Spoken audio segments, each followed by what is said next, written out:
right, to hear more about the strike at Makro, we are now joined by SACCAWU Second Deputy President, Mr. Makro. Thanks very much for joining us here on Late Edition, sir. Thank you for having us, and good evening to the listeners. All right, let's talk about your grievances with Massmart, which of course you have articulated within this memorandum to be handed to the US Embassy. Talk to us about what is in that memorandum. We understand, of course, that you are also gearing up for what has been called an indefinite strike. Take us through this journey, how you got there. On annual basis, there's a process of bargaining for betterment of working conditions of our members in all the companies that you are organized with. This period last year, that is when we declared a dispute with Makro. We demanded 12% or 900 rand, whichever is the greater. We demanded 9,000 rands, 8,000 rands, a minimum wage. We demanded 20% improvement to commission workers. Yeah. We demanded 13 check. We demanded a moratorium on retrenchment and improvement of workers' hours of working for those who are non-permanent. And we then declared a dispute. In the dispute, we were issued the certificate to strike and the right of the company to lock out. And in the process, we've been engaging through CCMA, and we were engaging through CCMA on Section 150. The company just remained on their normal position of 4.25% or 410, whichever works as the greater, and exclusion of about 247 members who are in managerial position, and they are members, and we have been bargaining for them over the past years. Yeah. Mr. Tau, okay, just to let you know, we did actually reach out to Massmart, and we were wanting them to talk to us this evening and, in response, and it would have been great to have you both on the line, but they said, they're not ready for that. But let me just tell you what they had to say instead. They said that the union's demands are unrealistic in the context of a business that posted a group-wide loss of 2 billion rand. It's simply unaffordable. How do you react to that?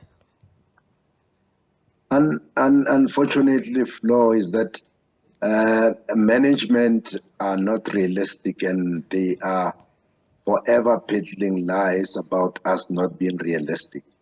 Let us just put you in the picture that in 2018, they served us with Section 189. They wanted to close certain stores. They actually closed about 22 stores of Dion Wyatt.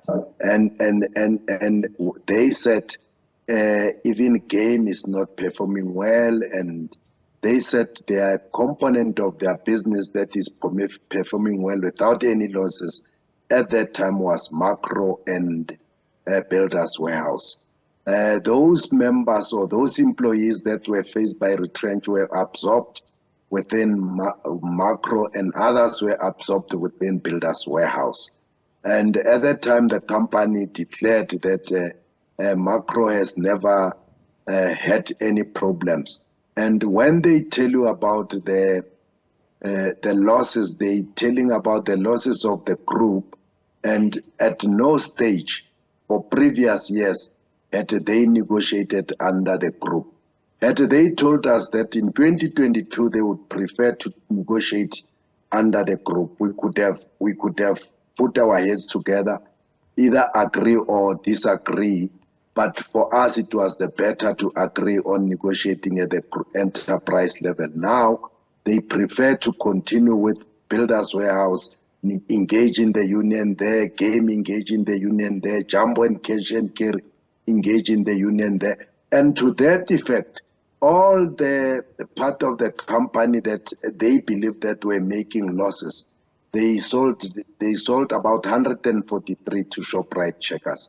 They did get rid of those businesses that they believe that they are a cause of losses, and they remain with a small business, which is Builders Warehouse, Jumbo Cash and Carry, and mainly your game stores. Yeah. So it's lies that our demand are unreasonable.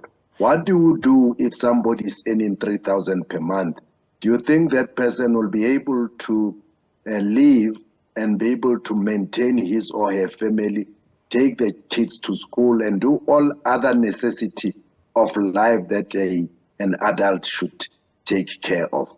Yeah. So then how do we solve this impasse then? I mean, you guys have threatened this indefinite strike, and it seems as though Massmart is saying, well, that's only going to make the situation worse, because then you find that we'll have more people that are in fact dismissed. So we seem to have a problem either way. So what are you suggesting? What are you saying at this time? Because what I do understand is that you've said you are going to strike indefinitely.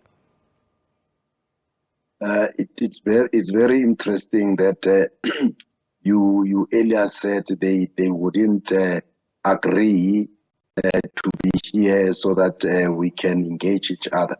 Look, we're a union of thinkers. We are not going to just put blinkers and don't think out of the box. At any given time, if the company says, SACCAWU, come, let's talk, we will be able to engage each other. By the way, from the 1st of April, we were supposed to be getting an increase for our members for 2023, 2024. And we are still stuck with the previous engagement of 2023, 2022. But our doors remains open, and should, in any event, if the company comes to us, we will be able, and gladly so, to come to the table and look at the offer that is on the table and be able to revise our offer. In actual fact, we had already previously revised our offer from 12% to 7% and 690, whichever works out the greater, and the company didn't just budge on that one. And we are still remaining and maintaining that we are ready to engage. Lastly, is that we want to confirm what you are saying, that we are going to intensify our strike. We are starting tomorrow. We have already applied for a secondary strike for those companies like your Builders Warehouse, Game, Jumbo Carry, and the others to join the strike from tomorrow up until the 6th. Tomorrow we'll be gathering at the Union Building as a group of Makro, and we'll be marching to the American embassy to hand in our memorandum to the Americans, because now Makro, if you were not aware, is no longer owned by South Africa. It's now owned by Walmart, the American company, 100%. Therefore, we are going to be handing our memorandum over to the embassy of America. And thereafter, we'll sit back and re-strategize again.